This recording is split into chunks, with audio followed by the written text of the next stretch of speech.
All right. Welcome, everybody, to our latest episode of Libertarian Lens. I'm delighted to have today a special guest star, Danny Leroy, a professor at the University of Lethbridge. So and we're going to discuss supply management, which may lead some of you to just roll your eyes. But I will tell you, in light of what's going on with the U.S. and Trump, and you may or may not know that supply management has been a thorn in the side of many countries that we deal with. It comes up regularly. Anyway, that's one of the things that we're going to discuss today. So let me introduce Danny for a minute. He's an associate professor of economics at the University of Lethbridge and a senior fellow with the Fraser Institute. He received his BA in economics from Carleton University and his MS and PhD in agricultural economics and business from the University of Guelph. Danny was chair of the economics department at the University of Lethbridge from 2011 to 2014 and has served as the coordinator of the agricultural studies program since 2010. His research focuses on production, marketing, and trade of agricultural commodities. He is particularly interested in the effects of government interventionism. He teaches courses in agricultural systems modeling, commodity marketing, agricultural policy, and microeconomics. He has been nominated twice for the Distinguished Teaching Award at the University of Lethbridge and has received the Agricultural Students Association Distinguished Teaching Award on 2 occasions. Danny was the Prairie Baseball Academy's Professor of the Year in the year 2018. So, Danny, welcome to Libertarian Lens. Glad to be here. Thank you for the very kind introduction. No, we're delighted to have you. As I said, this is, I think it's always a very important topic. As you may or may not know, the platform of the Libertarian Party of Canada is to abolish the supply management system. Simply, I would say, on theoretical grounds. I mean, we just don't believe that the government should get involved in these things. But what I would like to do today is I'm going to let you talk a lot because you know more about this than I do.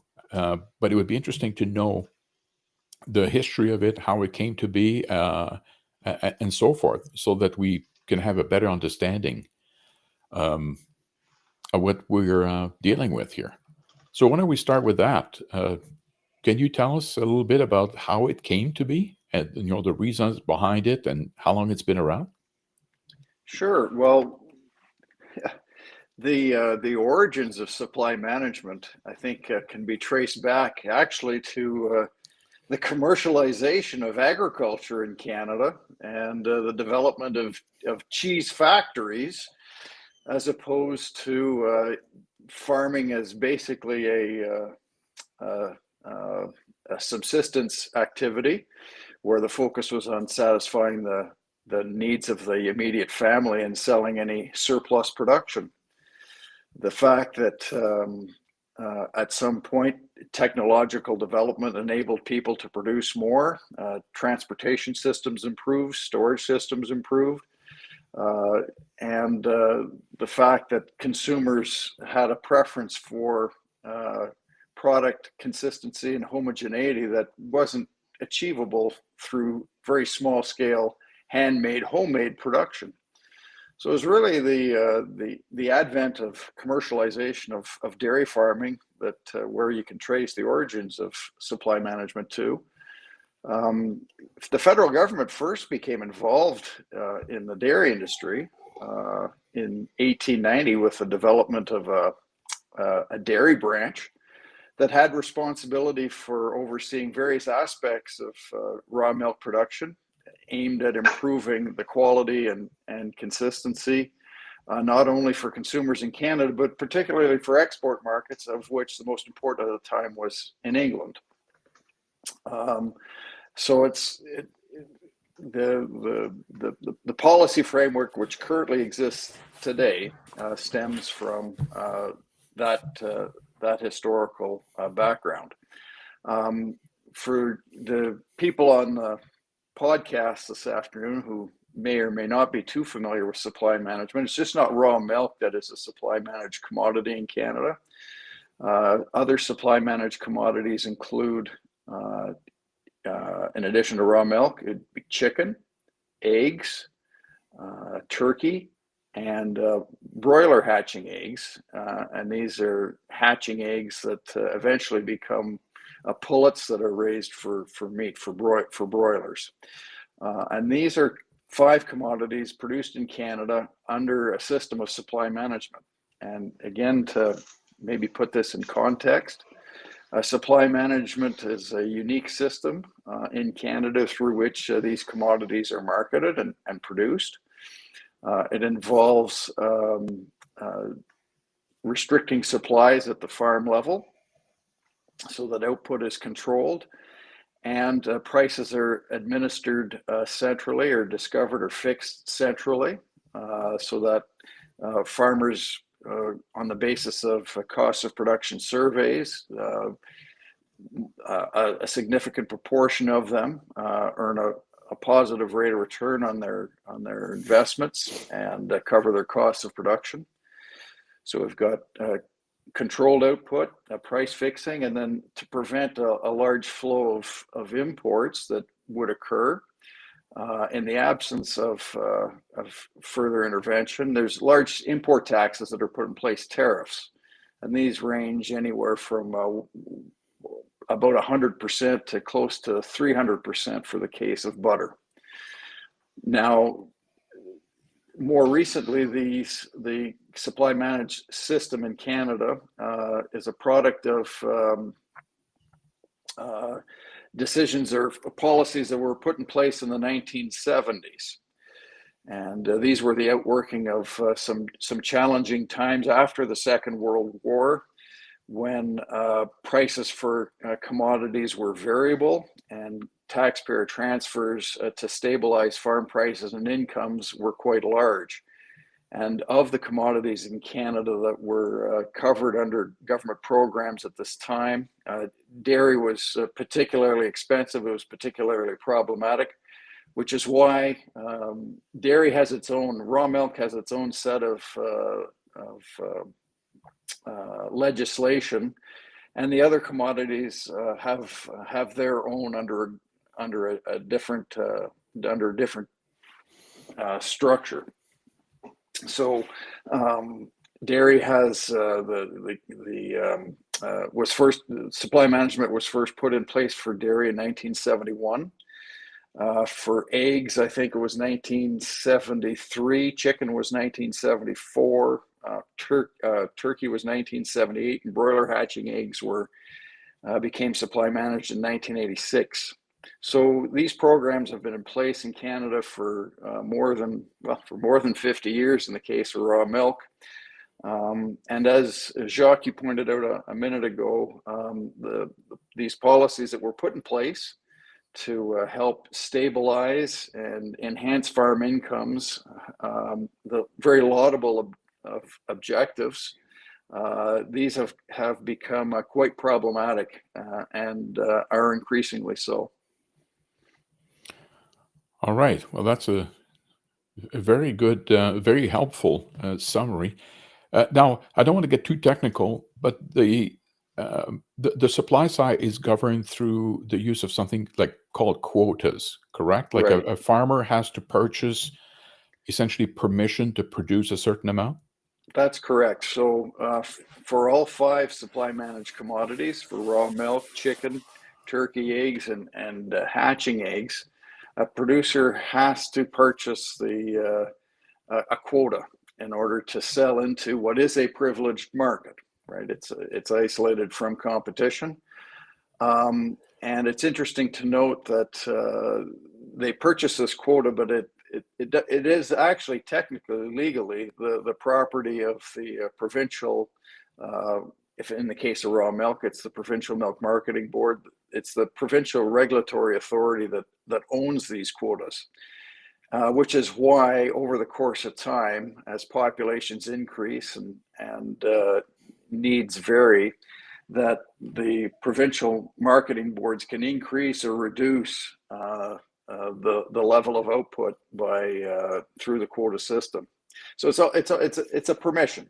It's much like a driver's license. It enables you to drive on a public road. A production quota enables you to produce and sell into a privileged market.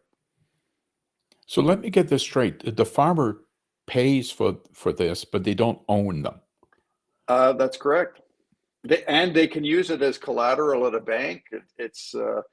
The asset is it's a unique one in Canada. It is something that can be bought and sold through an exchange, but it is the property of the provincial marketing board. So essentially, like you use the word permission, it's almost like you're trading permission and you're purchasing permission. You are.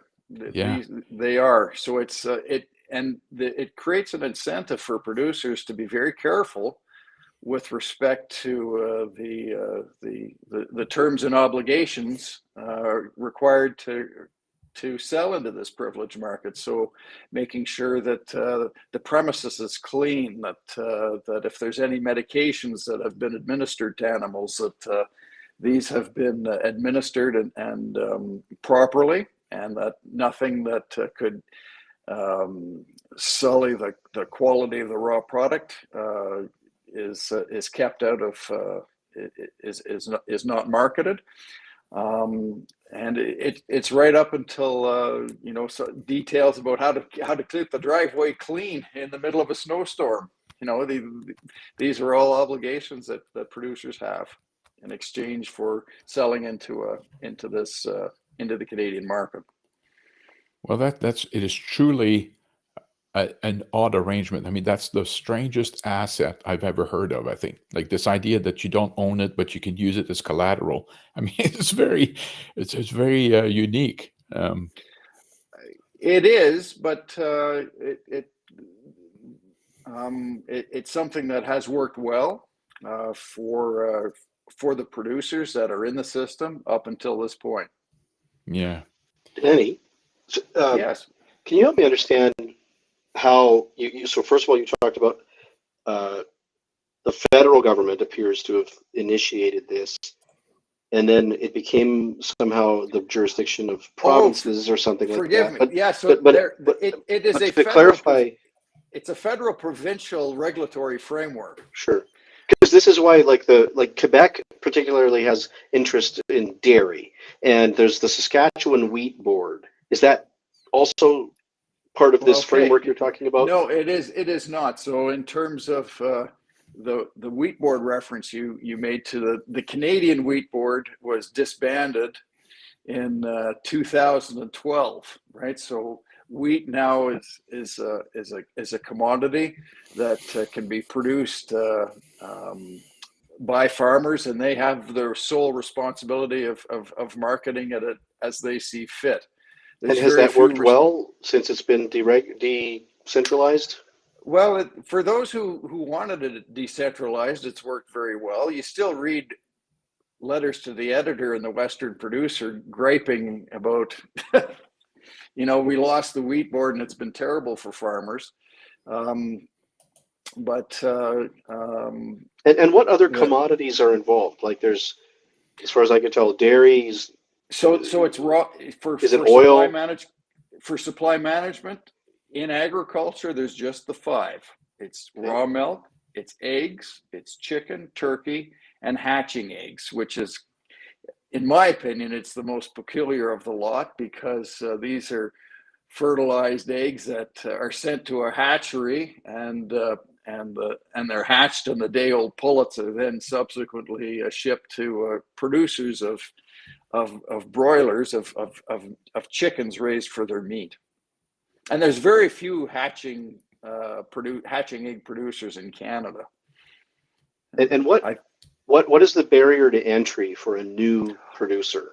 Is it difficult, and are they competing against government? Is government a producer?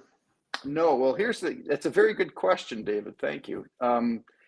With the exception of raw milk, if you're a hobby farmer or a market gardener, somebody that's doing it as a pastime, you don't need production quota. So this is why when you go to a farmer's market, you might see somebody selling some chicken that they raised or some homemade egg.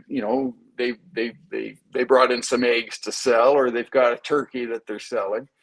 All of these things, if you're a small scale producer, a non-commercial producer, you don't need quota. And what characterizes a small scale producer varies across provinces. The single exception is raw milk.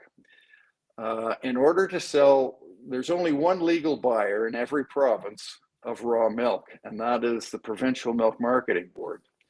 A primary producer cannot sell raw milk legally to anybody else. They can consume it themselves.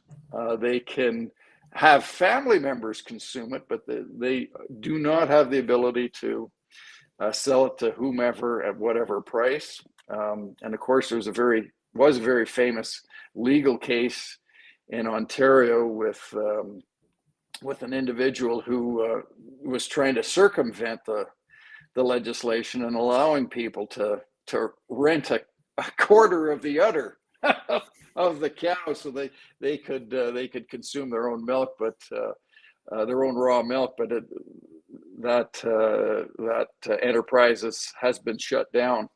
Why is raw milk so taboo? Again, a very good question. One of the justifications for not selling raw milk is that foodborne pathogens could be carried through raw milk, and people could become quite sick from consuming it. Now, this might have been the case dozens of years ago when raw milk may have been produced in slightly less hygienic circumstances, but today raw milk is widely available for sale, I think, in more than half the states in the United States, and in many countries in Europe. In fact, in some countries in Europe, raw milk can be obtained through a vending machine. Right, and it's the legal ability to do it in this country is quite restricted. So is that because we're more protectionist here, or we're just not up to date with current it has more. I think it's a conjecture on my part, but it probably has more to do with controlling the level of output that's produced. Right, so the greater extent that you give individuals to produce products that they themselves have manufactured, this limits abilities of the central authorities in terms of controlling supply to realize prices that have been determined centrally. And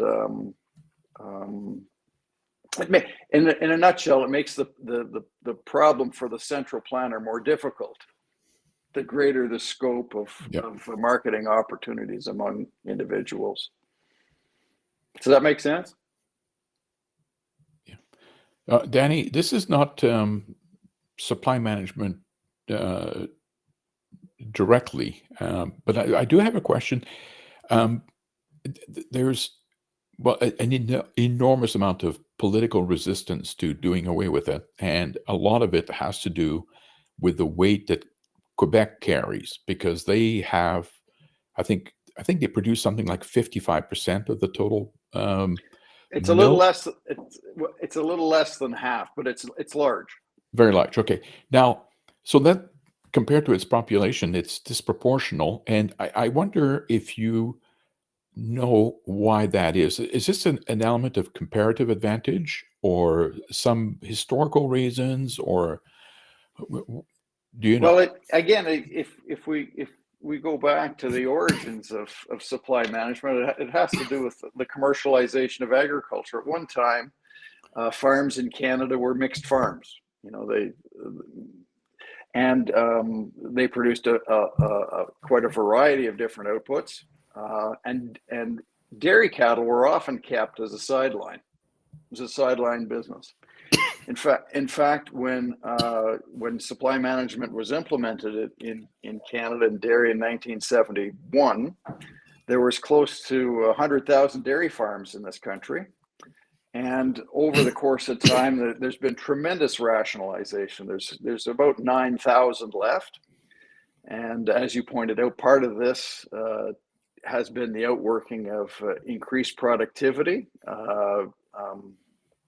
not only at the level of the farm, but also at the level of the animal. Dairy cattle today can produce a lot more raw milk than they could in 1971.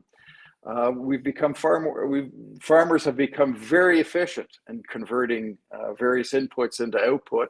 And it's one of the benefits is that this releases labor, it releases land and capital so that other goods and services can be produced. So the fact that we're becoming more productive in producing raw milk, chickens, and eggs means that we require fewer people it requires fewer people to provide these goods, and other resources can be released for other productive purposes. Part of the reason why I think it has been long lasting, it's not so much, Jacques, that there's a small number and it's located in a particular province. Most of the dairy producers, as you alluded to, are located in Quebec. The province with the second most dairy producers is Ontario. British Columbia is third, and Alberta is fourth. And one of the things that differentiates the circumstance in Canada with, I suppose, what happened in New Zealand or in Australia, where they also had highly regulated dairy industries, was that the producers themselves wanted a change. And that isn't the case in Canada.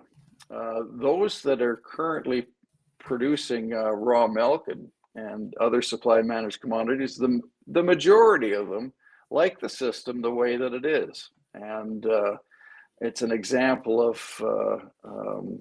Mansur Olson's insight in economics about the economics of collective action. Here we've got very concentrated benefits and the costs are diffuse, right? So the people that stand to gain from the continuation of supply management, they stand to gain a lot, and they've invested a lot. And while the costs across Canadian consumers and others competing for the resources that are currently being used in the production of and processing of supply managed commodities, the cost on these people is rather diffuse and it's small. Okay. Now, from my point of view, I can identify a couple of problems with supply management. Number one is it's likely leading to higher prices for the consumer. And also that it seems, if I understood correctly what you said, that the prices are set based on a survey of producer cost? On a cost of production survey. And these are done. Okay. So it seems to me that any incentive you had to keep your cost of production down, well, maybe any is too much, but there's a great deal of there's an incentive problem that you're right. It's like if you can pass on your inefficiency through price increases, it removes a lot of incentive you would have to be more efficient. Yes, but in defense of the people that who are making these decisions, they also make use of publicly available statistics on producer price indices and consumer price indices, and it's a combination of not just costs of production but other inputs that help the central planners with their decision about what the fixed price for butter and skim milk powder should be, so that the price that farmers receive for raw milk covers various costs of production. And it's interesting to note that at least as I understand it, the producers of raw milk this year in the central part of the country where you're located, Jacques, is that producer prices that aren't going up this year at all, because what's happened is that while the consumer price index has gone up and other indices have gone up, feed costs have actually come down. So one has offset the other. So it's, but the point I think that perhaps you made earlier is the one that we should focus on, and that is that it is true. Consumers do pay higher prices. There's less variety of product available, and this is an outworking of the market being insulated. That producers are operating and processors are operating in what is largely a captive market. Danny, I have a question. Yes, go ahead. What was the problem that former governments were trying to solve? And do we still have that problem? Like, what would happen if we just abandoned the whole program? Or no, if we had never done it, would we do it today? Oh, that's a very good question, and I don't know. All that I can tell you is, as an economist, there are trade-offs. There aren't any solutions. To paraphrase Thomas Sowell, right? So these programs were put in place because of large and variable taxpayer transfers that were directed to a large extent to dairy producers in the 1950s. There was a lot of variability in output and incomes, and this created a lot of problems for dairy producers in locations where alternatives to dairying in agriculture were few. Right, so you can't substitute away very easily from milking cows to doing something else. So, in view of the hardships that these people were enduring and the profile of it, the authorities at the time redirected resources to improve their incomes and to stabilize their incomes. Now, the transfers to dairy producers constituted almost 90% of the total transfers in the 50s and the early 60s. So this is why dairy had its own legislation. It was the largest problem, and almost by an order of magnitude. Now, I told you offline, but my wife has got three sisters, all of them married farmers. Two of them are hog farmers, and one does both hogs and dairy. Now, is there, because I'm thinking of other farmers, like a cattle farmer, hog farmer, I mean, they don't have supply management, and as far as I can tell, the world is not ending for them. Is there No. something else that we're missing, or have they simply managed to deal with markets? Well, that's a good question. A lot of hog producers in Canada have gone out of business. But Danny, sorry to interrupt, but I mean, farming has got to be the same as any other trade or profession. There are some bad farmers and there are some great farmers, right? I mean, just like there are, like I'm an actuary, there are actuaries who are not terribly good and there are some superb ones. So wouldn't we expect farmers to go out of business on a regular basis? Yes, and you would expect people to enter this business on a regular basis as well. One of the things, and farming is, if there was I don't think there's a better example of entrepreneurship than a farmer, right? Who else would borrow hundreds of thousands of dollars to purchase inputs, have an operating line of credit, and then pray for rain? You know, Yeah. These are farmers they tolerate risk. They are alert to opportunities. They are forever contemplating ways of moving resources from where they currently are to where they could be used more effectively to generate a higher value.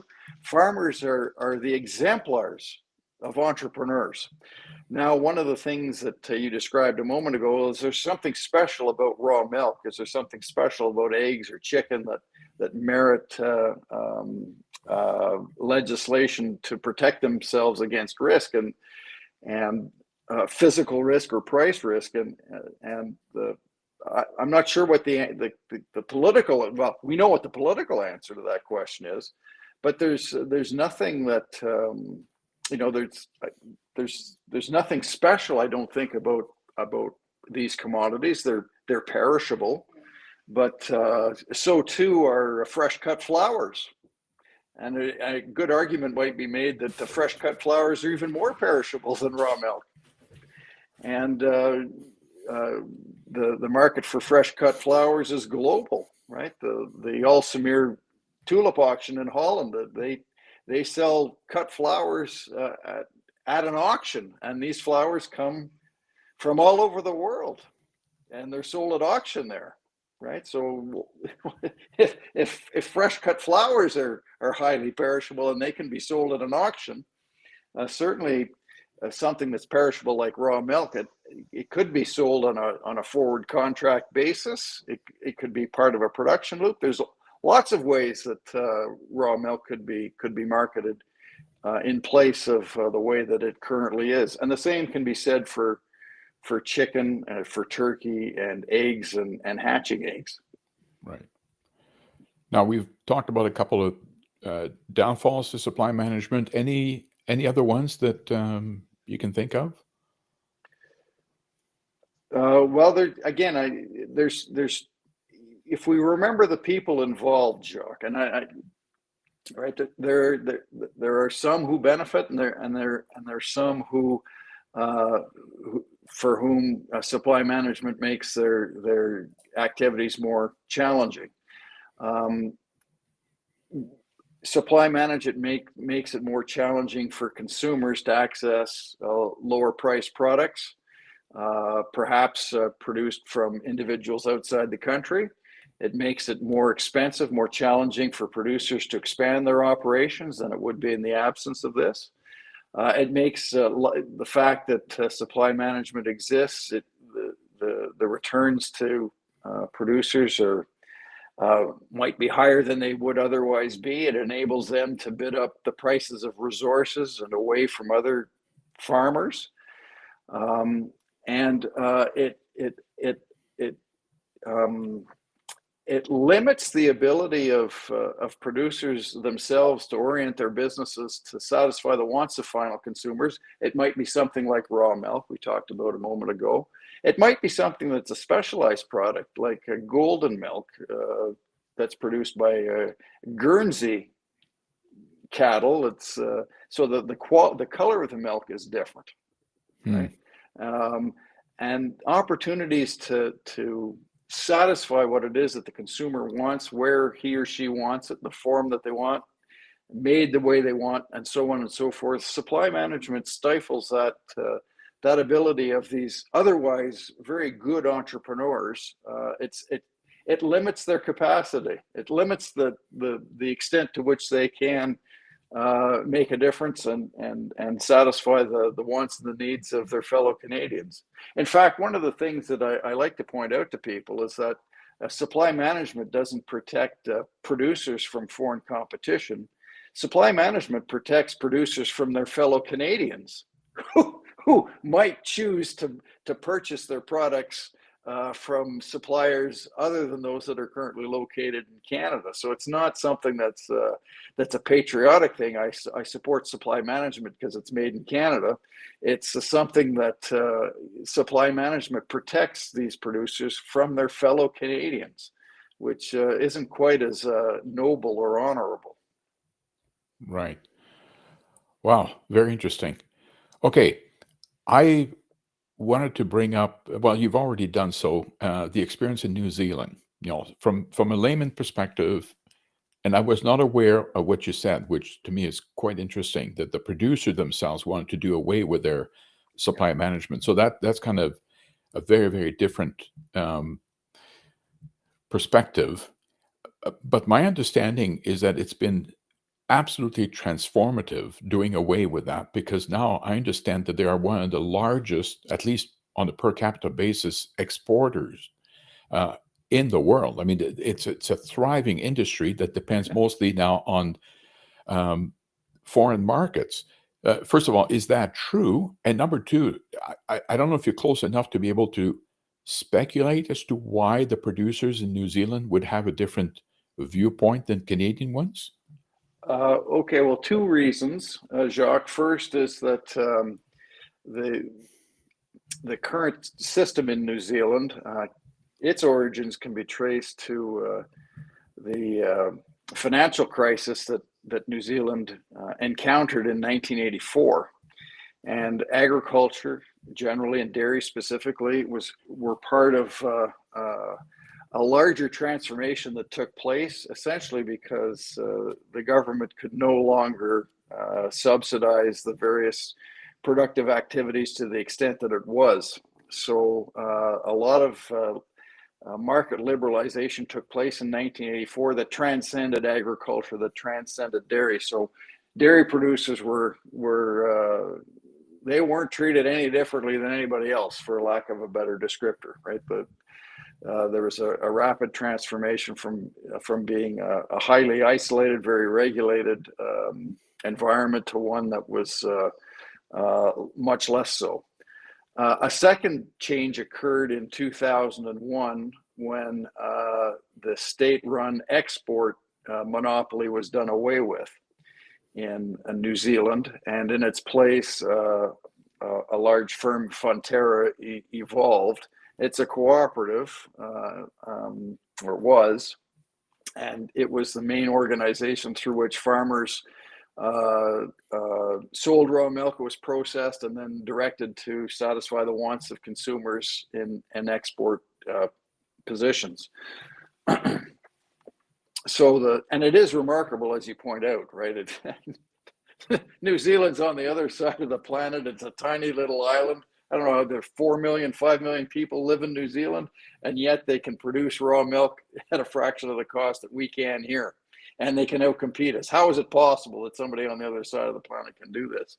But it's an excellent example of how producers have transitioned from responding to incentives provided by government or incentives that are created because of a regulatory framework, transitioning from that environment to one where they're responding to signals generated in the marketplace, and that is communicated back through the purchasing or the refraining from purchasing of their consumers throughout the southern hemisphere, the Pacific, and elsewhere. New Zealand producers they're world renowned in terms of their ability of figuring out how to overcome logistical problems, production problems, processing problems in view of satisfying consumers well beyond their domestic market. Danny, I was speaking with a farmer from New Zealand in the summer. He came to Montreal. I was at a conference. Anyway, we got to talking, and he said that most farmers are not advising their children to take up the farm and continue the practice.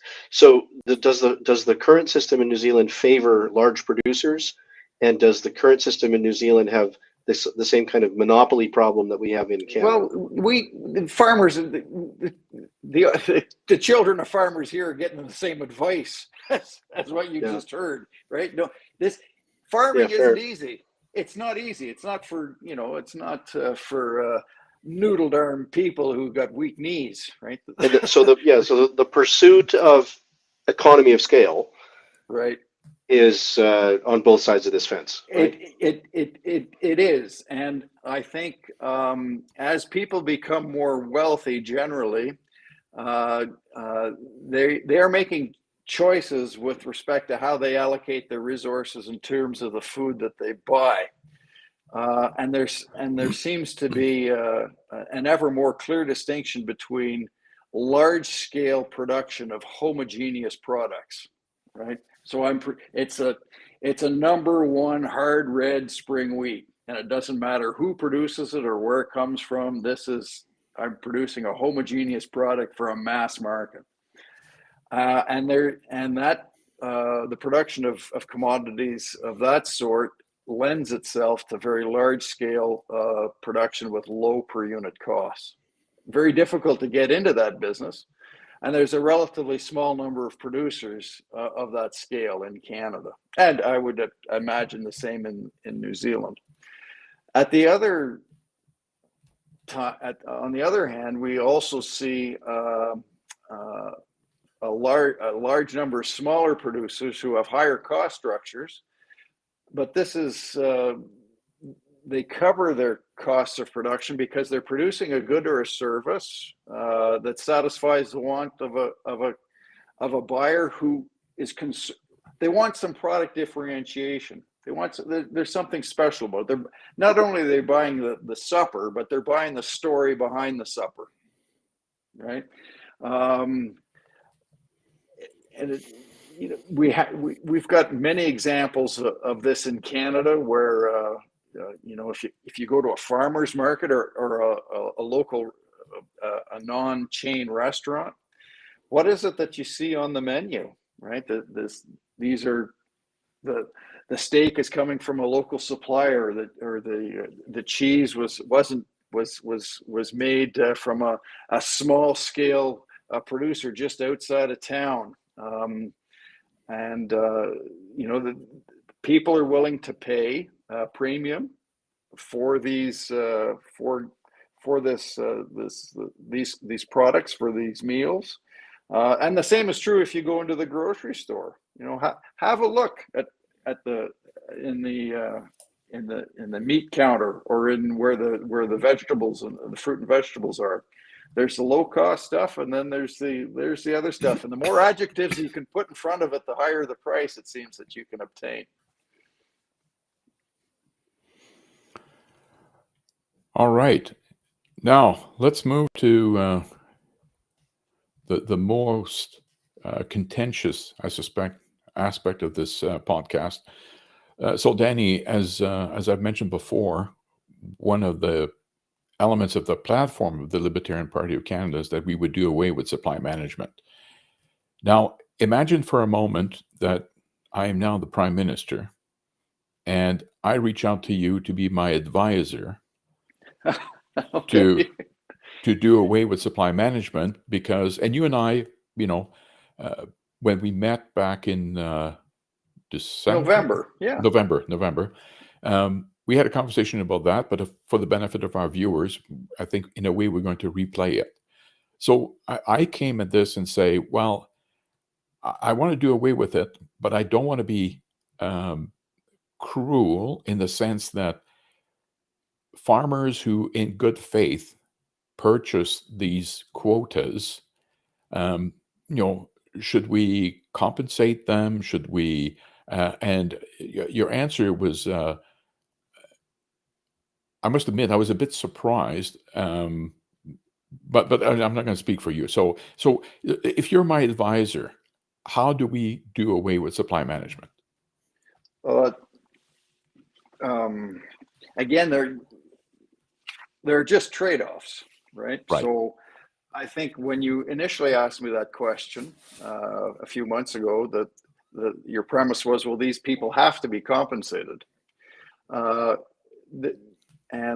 You might have used the termination of the Crow's Nest Pass agreement in Western Canada as an example.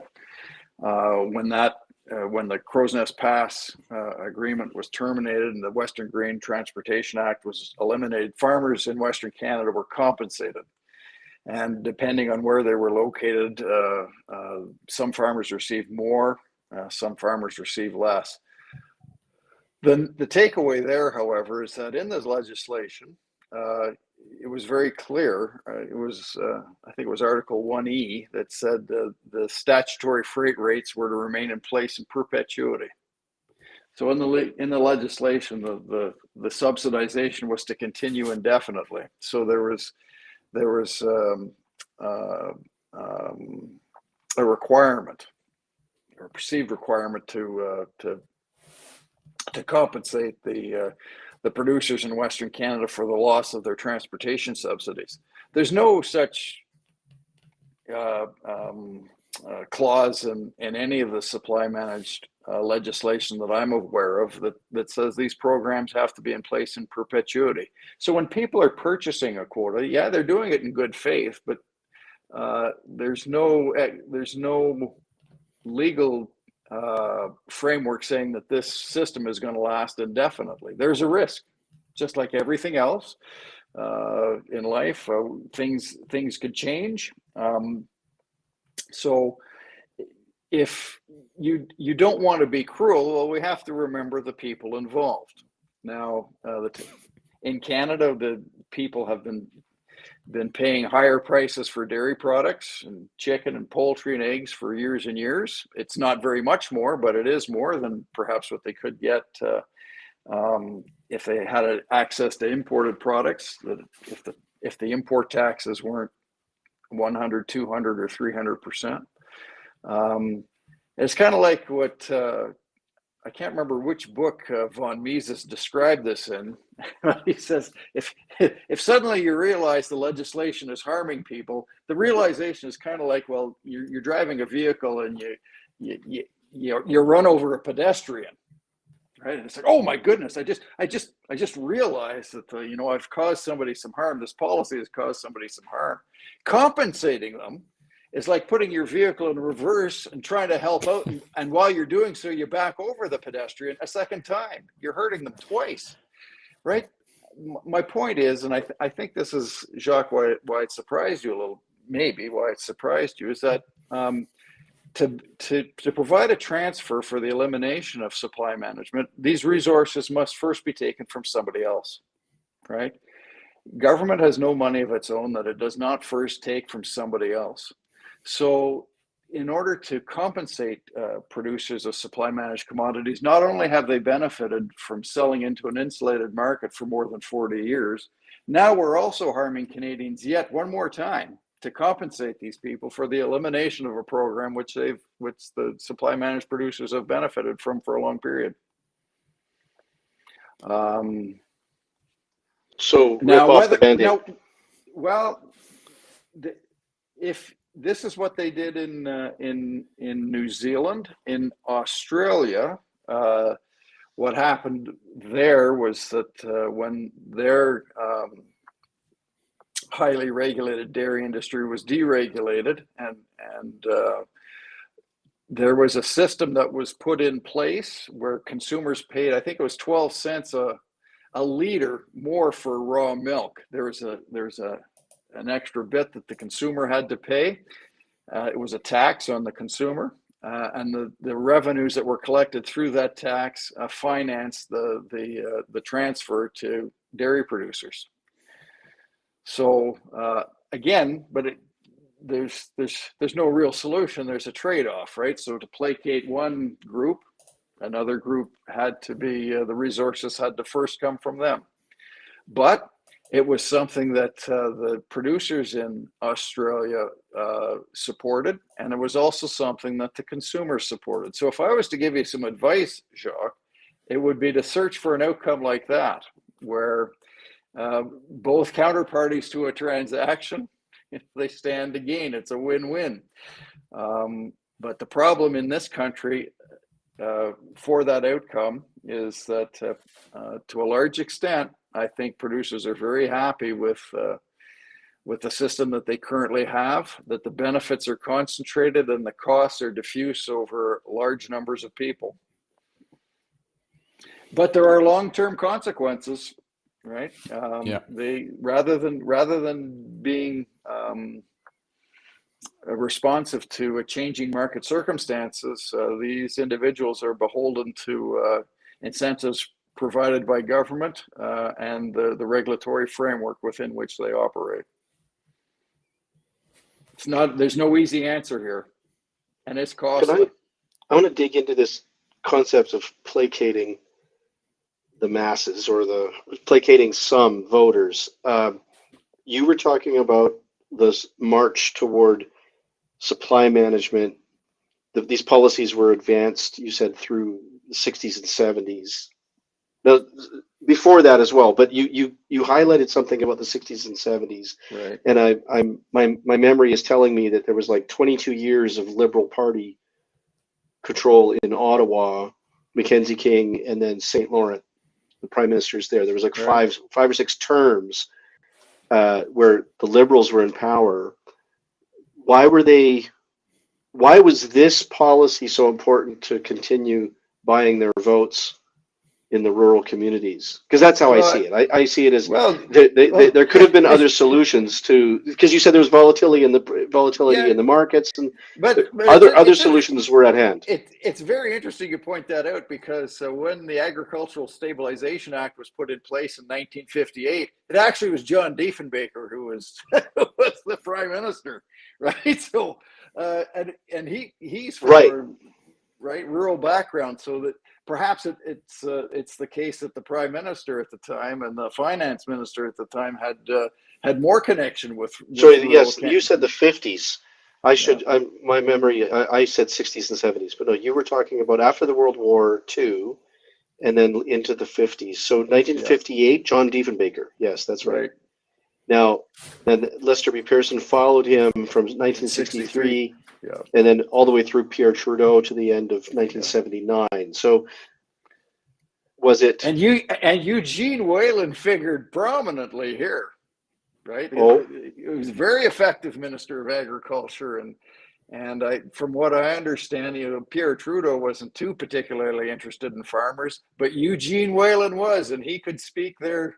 He could communicate with them, and so maybe I'm mistaken then. Sorry, so the advancement of these policies was. Would you lay this at the foot of one political party or another? The only thing that you and I could probably agree on where there wouldn't be any issue is that these policies were put in place by specific people that held office at the time, and their particular skill was getting themselves elected or reelected, and part of that is offering a platform that voters want, and this is the outcome that transpired.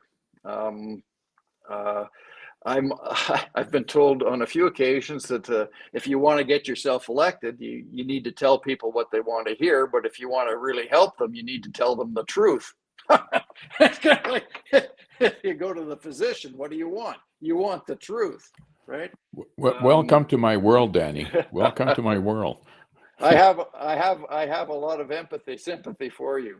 It's not easy telling people the truth. No. And it's certainly not easy telling people economic truths, right? You're not the only one carrying some internal scars. Yeah. Shoot the messenger rather than the message. Well, Danny, this has been very, very informative, and I thank you very much for your time. I did say that we were going to go less than an hour because it is a single topic, and I don't want to lose people. I think we've covered within the topic many, many important aspects, and you continue to really impress me. And when I become prime minister sometime this year, you can expect a call from me. I will certainly rely on you for your advice. No, well, Jacques, sorry to interrupt.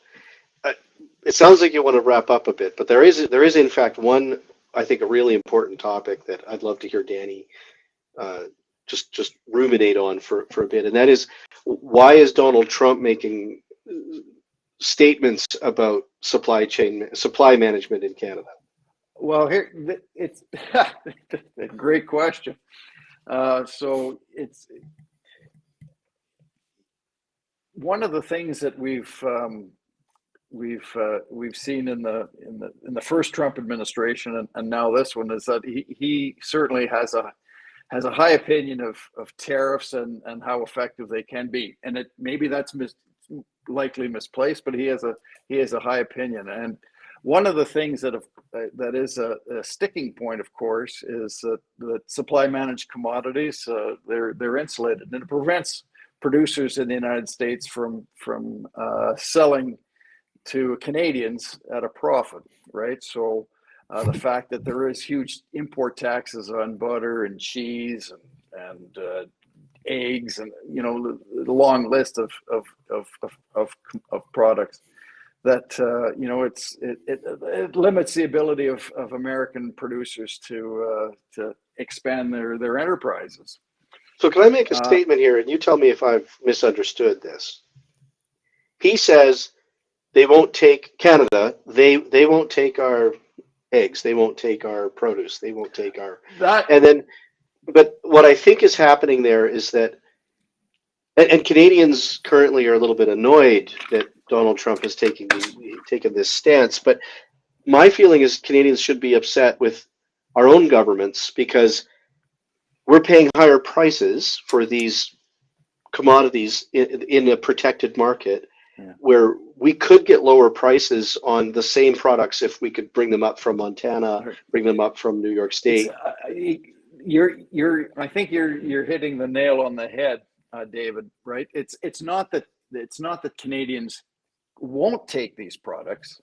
Right. It's not that Canadians can't take these products. It's that given the tax regime at the border in this country, Canadians can't afford to pay for these products, right? And one of the things I try to impress upon people is that goods don't pay import taxes. Products aren't the object of the tariff. It's people. Aluminum doesn't pay tax. Steel can't pay tax. Mozzarella cheese can't be compelled to pay a tax. Only people can, right? So, and which people are these? It's the ones who are importing it, right? So it's not that Canada's not accepting it. It's the policy that we have in place in this country that is impeding Canadians from accessing it. Now, one of the things about the arguments about supply management is, it protects the producers in this country, and it's not what consumers want. Well, if consumers really, truly, authentically wanted to buy Canadian products, an import tax isn't necessary, right? I'm going to buy. I don't care how inexpensive some other product is. My strong preference is for what's produced in Canada. To the extent that that's not true, that people are more concerned about the price of the product, the quality of the product, that's the justification for keeping these high taxes in place on supply managed on people who want to buy supply managed commodities, right? It underscores that the system protects producers not from foreign competition, but it protects them from their fellow Canadians who have different tastes and preferences. Okay. The other thing, point well made. Yeah, the other thing that's interesting is that there's an irony here that's just remarkable, and that is, well, we're so concerned about a 25% import tax that the president is placing on not Canadians. It's the American citizen who's going to have to pay these taxes. Donald Trump can't tax me. He can't collect taxes from you, and he can't get anything from Jacques. But he can collect taxes from people importing products produced in Canada. Now, there's a tremendous kerfuffle about a 25% import tax. We've got a 290% import tax on butter. If you want to take the president's leverage away from him in terms of using tariffs as a means of realizing political objectives, reduce them in Canada, eliminate them. The barriers to trade across geopolitical boundaries should be zero. He would have, and across provinces, right? People in this country get charged, thrown in jail for buying alcohol in one province and then turning around and selling it in another one. Or cigarettes. There's a lot of inconsistency. Well, that raises a good question actually for Jacques. What would be the Libertarian Party of Canada's response to tariffs? Would it be dollar for dollar tariff and all this nonsense we're hearing in Ottawa, or maybe that's not nonsense. I don't know.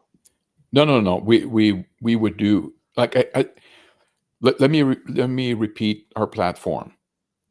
First of all, we think that the whole descriptor, for example, if you consider the Mexico, U.S., Canada free trade agreement, is completely wrong, because that agreement goes on for thousands of pages, as far as I can tell, and any trade agreement that goes on for 1,000 pages or more is not free trade; it's managed trade, right? It has nothing to do with free trade. Like if you have to incorporate all kinds of exceptions or caveats or whatever it is, you're not dealing with free trade. So our platform is actually very simple. Our free trade agreement would be a sentence long, which is, come in and sell your products here. We hope you're going to return the favor, but we are not going to start looking at what conditions you put on Canadian product and then retaliate or anything. It's going to be completely free. So here, and let me, I mean, I've said this in other podcasts, but how do you pay for your imports?